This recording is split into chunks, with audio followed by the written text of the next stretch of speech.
G'day, friends and fans, and welcome to Writing Quarter 39. World Building, Part 7, Politics. Political systems vary greatly. They're often deeply cultural, developed over time. You have so many forms of government, it would be quite hard to cover each and every one of them, but I'll try my best. Now, of course, with world building, the first part of politics is government and the form it takes. You have a monarchy. Well, with monarchy, they can be absolute or they could be constitutional or restrained by bureaucracy in some fashion, like a senate or a military body or a governing body, or theocracy. Now, in a republic, of course, you have the Roman Republic, the American Republic, and the Constitutional Republic. Believe it or not, the American Republic does not represent the Greek or liberal ideal of a republic.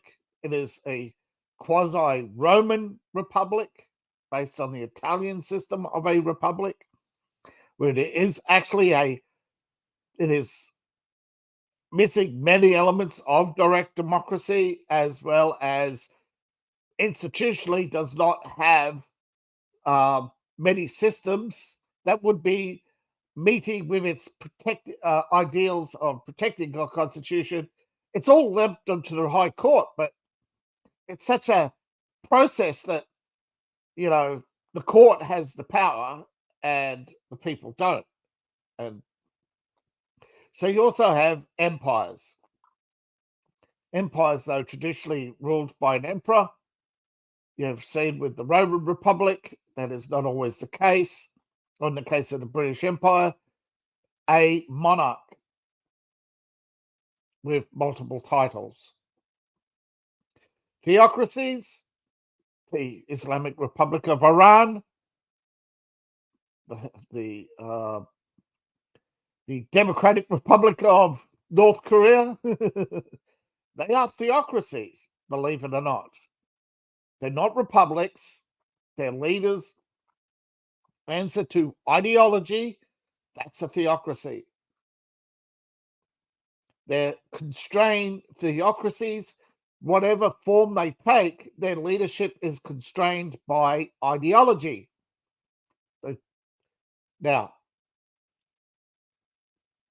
socialism and capitalism are economic systems, but socialism is merely a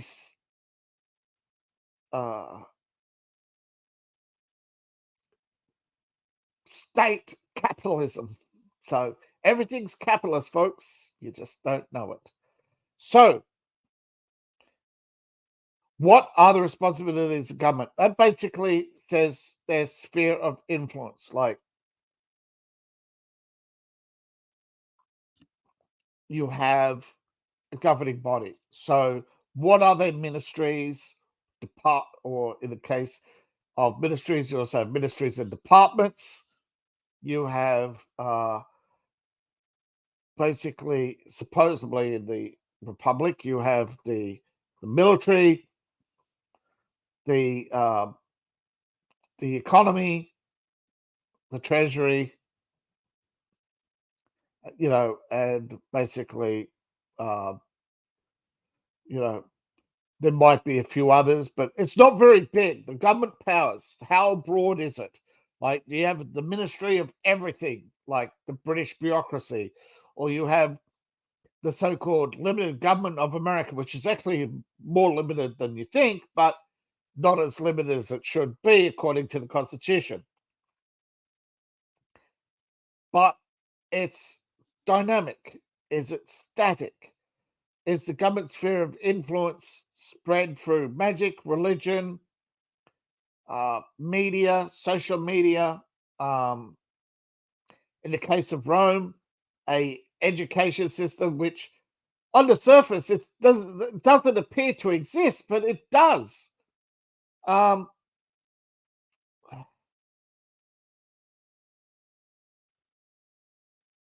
Rome had educators.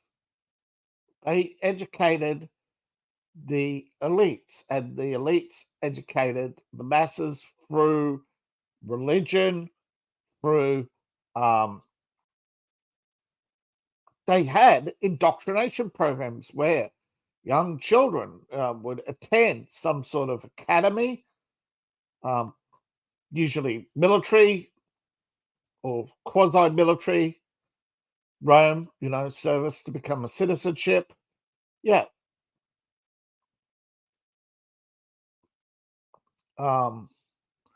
This is actually throughout the ages. Most education has been only around the military. You had private education would be the apprenticeship programs. So you had a government structure. What is it? What is its structure? What is it? How is it spread? How does it spread its influence? How what institutions it controls and what institutions it um, what would you call it? Where it's basically you have you have magic, you have religion, you have media, but you also have um, non-government organizations, I suppose, secret societies, and interest groups. Yeah, that would be interest groups would be the second tier. And of course, in the third tier, you would have, popular support, the people, how do they, their beliefs, how their beliefs and indoctrination, how social pressure continues the government in its current form. Now, of course, how popular is the government, how trusted is the government, and what are the sources of tension? Because after all, when you're world building for a story, without conflict, there is no story. And of course, the only institution that every government has is the law, a system of rules. Now, you have the law is broken into two parts: enforcement. Oh, sorry, three parts. You have enforcement, judiciary, and punishment. The first part is, of course, the rule of law. What are the laws? How are they enforced? And what are the most important laws? Theft, rape, murder, incest, molestation, uh, deception. And then, of course, you get into moral laws. Are they religious? Are they political? Are they voted on by the people? Are they absolute, or how dynamic are they? So then, of course, you have the judiciary. Is it independent of the government, appointed by the government, overseen by the people, overseen by the government? Is it mixed, where you have a government appointed judge with civilian advisors? How are they civilian advisors also by the politically appointed? How do they get appointed, and what systems they go through? You look at the French judiciary. There's a lot of the French have a lot of the socialist and Napoleon style, very Napoleonistic and very socialistic government still. It's pretty much didn't change much under Napoleon, but it's hasn't changed much since, Um, and it's got a lot, and China's sort of socialistic too, but most governments appoint their judiciaries. Most governments, people can't remove their judiciaries. Um, most judiciaries go through a education system, and like I said previously, governments do always have some form of education system, and all governments have laws. Now, there are two types of laws. there's the rule. The rule of law usually refers to written law. The second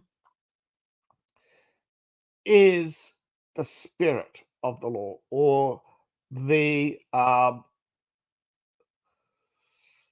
interpretation. And that's where you have the difference between, say, liberal and conservative, religious, non-religious, etc. You have the religious who believe that the laws as written by God, etc., whereas or whatever gods, goddesses, deities, institutions. Now you have political law, which is usually somewhat written, but it also has means of interpretation. You look at socialist systems. Today, they've evolved into oppressor-repressives, and of course, the oppressors claim to be the oppressed in order to control the ignorant masses. Now, the ignorant masses are usually young women who always go along with whatever trend offers them safety, security, and power. It's always been that way and always will be that way, unless there's except when there's oppression of women, which ironically enough, that's what the oppressors want. And yet they get you to overthrow whatever system they don't like because they don't control it. And then they take control of you because there's no one left to defend you. This is the cycle of social decay. And so, yeah, rule of law. It's basically, yeah, the more freedom you have, the faster the decay of society. But the more oppressive the society, the ultimate and too will suffer the ultimate fates. Like, you just can't win sometimes unless you have um, some sort of mechanism in place where you have laws, institutions, and people who always renew the system. So you have a process. So, like, you have a law enforcement agency, the laws they enforce, how they enforce it, how tactful, discreet, oppressive, secretive. Um, do they shoot suspects while fleeing? Do they uh, follow until follow every lead? How competent or incompetent they are. And of course, most societies only enforce the important laws. The revenue makers. You see speeding in today's society, you have speeding, jaywalking. Most laws that are enforced daily are traffic. In the past, it would be commerce. Commerce laws were, of course, you have the tax code. That's actually, so there'd be actually multiple law enforcement agencies in a large bureaucracy.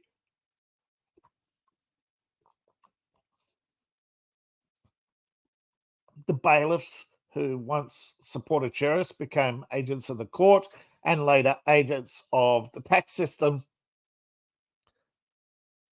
Yeah, but punishments, without laws, there's no punishment. So you have a court system that is, or what most people would refer to as the legal process.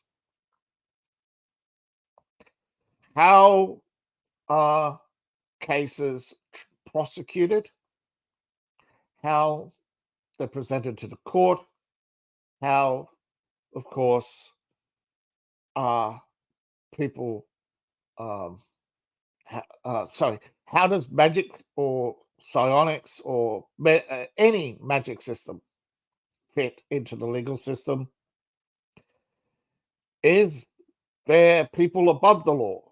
In case of Rome and some feudalistic societies, even socialist societies today, there are people above the law. Commissars in Stalinist Russia, the burgomeisters in the Nazi system. In fascist Italy, the black armband, the party elite were immune from the law to some extent, but not totally. They were answerable to the party law, not to the state law. But that was never really a public thing. That was a private thing. And really, most fascists in Italy were anti-mafia, anti-corruption, and that's how they came to power.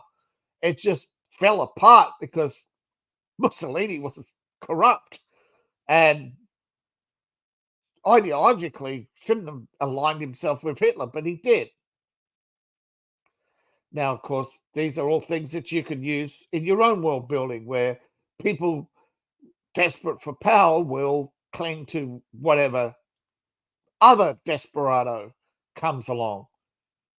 And that undermines the legal system. And of course, other ways legal systems are undermined, of course, official corruption, organized crime.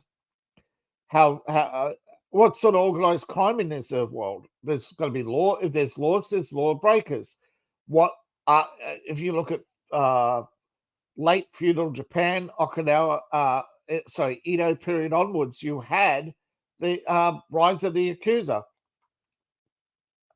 They started as gamblers, pimps,